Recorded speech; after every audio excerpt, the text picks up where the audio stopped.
এই যে আত্মসমালোচনা আওয়ামী লীগের মধ্যে চলে আসছে, এটি আওয়ামী লীগের জন্য নিঃসন্দেহে ঘুরে দাঁড়ানোর ক্ষেত্রে একটা নতুন মাইল ফলক। আর অন্যদিকে যেটি হচ্ছে সেটি হলো আওয়ামী লীগের যারা প্রতিপক্ষ তাদের জন্য এটা খুবই হতাশাজনক, ভয়ঙ্কর। এর কারণ হলো এই যে যারা সমালোচনা করছেন, দুনিয়ার একটা নিয়ম হলো যে আপনি বিপদের সময় যারে উপকার করবেন সেই লোকটি যদি কখনো সুসময় তার জীবন আসে, সে প্রথমে আপনাকে অ্যাভয়েড করবে।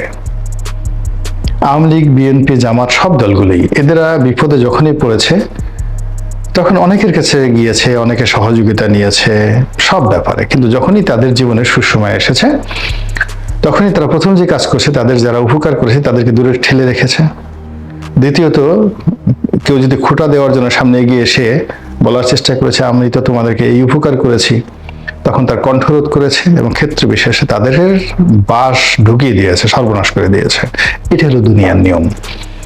তো সেই ক্ষেত্রে এখন আওয়ামী লীগের যে লোকগুলো, যাকে বলা হয় আওয়ামী লীগের, আত্মসমালোচনা করছেন এবং এদের কারণেই হয়তো আওয়ামী লীগের রিভাইভ হবে, ভালো পর্যায়ে আসবে, রাজনীতি করবে। কিন্তু আওয়ামী লীগ যদি আবার কোনো কারণে ক্ষমতায় আসে, কোনো সময় ক্ষমতায় আসে, দুর্ভাগ্যজনক হলো সত্যি যে এই লোকগুলো যারা এই কাজগুলো করছে তারা ক্ষমতার মধুমেওয়া খেতে পারবে না। ওই যে যারা গান গাচ্ছে, অপকর্ম করে গেছে, আবার তারা সেখানে এসে সেই লুটেরা শ্রেণী এসে ক্ষমতা দখল করে বসবে এবং তারাই এসে তাদের প্রতিপক্ষ, সেটা বিএনপি হোক, জামাত হোক, সমন্বয় হোক, তাদেরকে কড়ায় গন্ডায় সেই প্রতিশোধ তারা নেবে।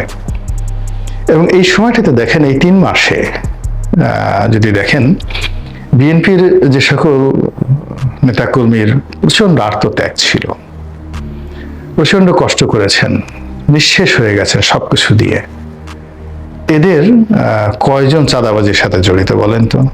এদের কয়জন যাকে বলা হয় এই 3 মাসে লাভবান হয়েছেন? কিন্তু গিয়ে দেখেন যে কোথা থেকে এসে কেউ হয়তো পালিয়েছিল বিদেশে, কেউ হয়তো পালিয়েছিল অন্য জেলাতে, কেউ বলেছিল যে আমরা আর বিভিন্ন রাজনীতি করব না। সেই লোকগুলো, হাতে গোনা লোকগুলো, সমস্ত মন্দ জায়গাগুলো তারা দখল করে ফেলেছে। তো এরকম আওয়ামী লীগের ক্ষেত্রেও অতীতে বহুবার ঘটেছে। 60-এর দশকে আওয়ামী লীগের নাম নেওয়ার যখন সময় ছিল না, তখন আমেনা রহমান আওয়ামী লীগের অফিসের বাতি জ্বালিয়েছেন। আবার যারা 75-এর 15ই আগস্টের পর আওয়ামী লীগের নাম নেওয়ার মতো ছিল না, যারা সেই সময়টিতে মিজানুর রহমান চৌধুরী, যিনি এই আওয়ামী লীগ থেকে বহিষ্কৃত হয়েছিলেন, বঙ্গবন্ধু তাকে বহিষ্কার করেছিল, এখন যেমন সোহেল তাদের কথা চিন্তা করেন, তো এরকম তিনিও আওয়ামী লীগ থেকে বঙ্গবন্ধুর জামানাতে বহিষ্কৃত হয়েছিলেন এবং আওয়ামী লীগের দুর্দিনে তিনি আওয়ামী লীগকে সুসংগঠিত করেছিলেন। কিন্তু পরবর্তীতে মিজান চৌধুরী আওয়ামী লীগে থাকতে পারেননি। এটা হলো বাস্তবতা। তো এরকম সব দলের মধ্যে, বিএনপির ক্ষেত্রে এরকম হয়, আওয়ামী লীগের ক্ষেত্রে এরকম হয়। তো আওয়ামী লীগের মধ্যে এখন যেটি হচ্ছে সেটা হলো এই যে তাদের মধ্যে আত্মোপলব্ধি হচ্ছে, এটি আওয়ামী লীগকে এগিয়ে নিয়ে যাবে।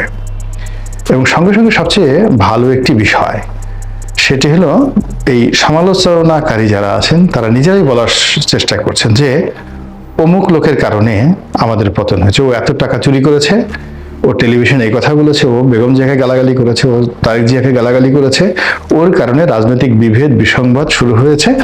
আবার ও এই সময়ে এসে আওয়ামী লীগের রিপ্রেজেন্টেশন করছেন, ফলে এতে আওয়ামী লীগ আরো ডুবে যাবে।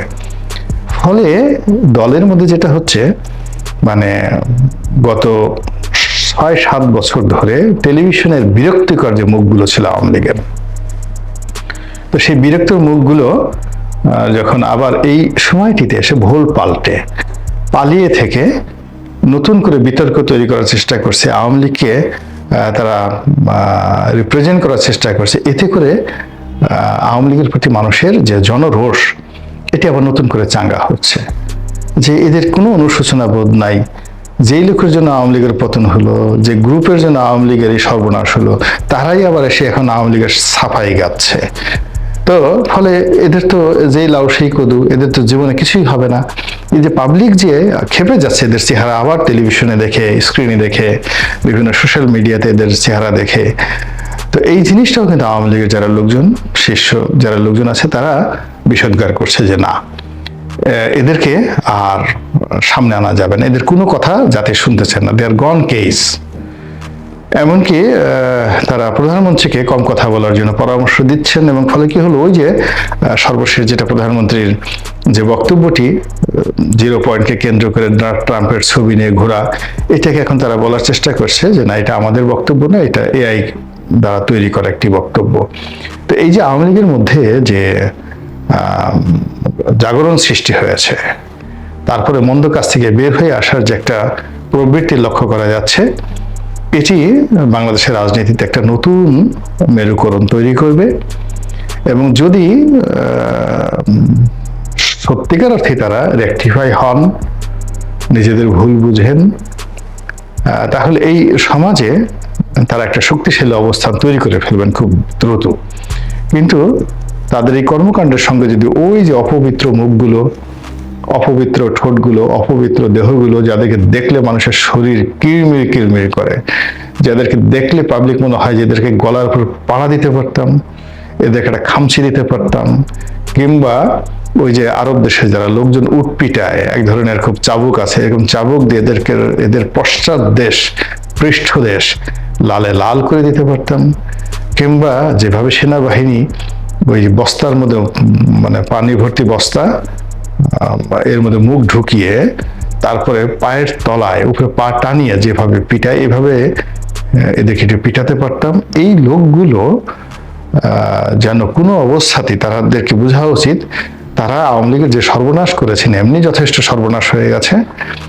দ্বিতীয়ত তারা মানে বাংলাদেশ তো দূরের কথা, যেখানে যেখানে পালিয়েছেন ওখানে বাঙালিদের সামনে চলাফেরা করার মতো অবস্থা তাদের নেই, তাদেরকে সারাটা জীবন কিন্তু পালিয়ে থাকতে হবে।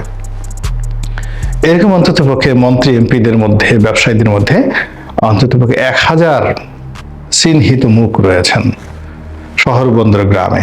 এরা লোকালয়ে যেতে পারবেন না কোনোদিন, যতদিন জীবিত আছেন যেতে পারবেন না। তো আপনি লোকালয়ে যেতে পারছেন না, পাবলিক ফাংশনে যেতে পারছেন না, আপনি নিউ ইয়র্কে থাকেন, দিল্লিতে থাকেন, দিল্লিতে থাকেন, কলকাতায় থাকেন, তো সেখানে আপনি লোক সমাজে যেতে পারছেন না, বাংলাদেশে আসতে পারছেন না, তাহলে আপনার এই পবিত্র মুখ আর পবিত্র কণ্ঠ দিয়ে আপনি কেন আওয়ামী লীগকে আবার নতুন করে দুর্গন্ধ যুক্ত করছেন এবং মাঝে মধ্যে টেলিভিশনে এসে এই আওয়ামী লীগের সর্বনাশ ঘটাচ্ছেন? এই বিষয়টা আওয়ামী লীগের যারা ত্যাগী নেতাকর্মী তারা কিন্তু সহজভাবে নিচ্ছে না।